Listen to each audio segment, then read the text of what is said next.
Les spectacles avec la compagnie Déméter, on en a fait à peu près une quinzaine. On en fait en moyenne 1 ou 2 par an. Alors pourquoi? Parce qu'on prend du temps à déjà bien écrire ce qu'on veut raconter, et puis on essaie d'allier tous nos savoir-faire. Et du coup, chacun doit apporter sa pierre petit à petit et on arrive à se regrouper pour créer notre spectacle. Donc ça prend du temps, on préfère prendre le temps et le faire bien.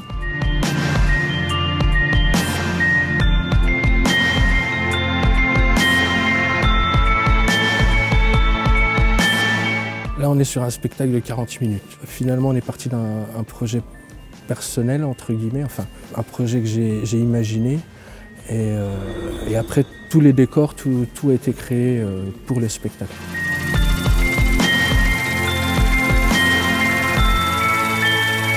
Dans l'association Déméter, on a aussi une chose qui est importante, c'est de mettre en valeur aussi tous les métiers de l'art, de la ferronnerie, de la terre, du verre, tous ces métiers d'art. Donc la compagnie cherche vraiment à mettre l'accent là-dessus.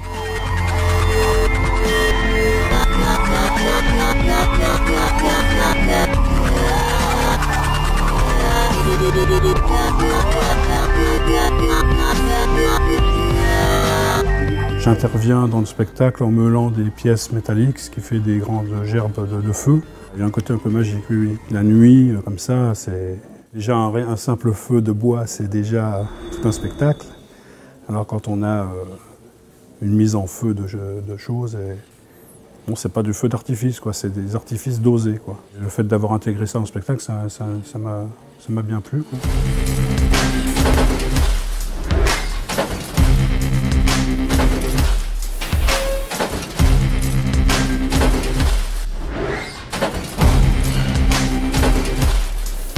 Comme on est en Lorraine, on fait un parallèle avec toute la vie industrielle de la Lorraine, donc les hauts fourneaux, c'est pour ça qu'on a construit une usine derrière. On veut vraiment créer les planètes. Les sortir, c'est un peu les ouvriers de l'univers qui arrivent et qui créent l'univers. Et puis voilà. Le spectacle gras, on travaille depuis 4 ans. C'est un aboutissement et c'est beaucoup de joie. C'est pas vraiment du stress, je pense pas. Enfin, ou s'il y a du stress, c'est du bon stress, mais c'est plutôt un plaisir, un moment féerique où on va vraiment jouer avec le feu et enfin donner à voir un spectacle complet comme on l'avait écrit au départ.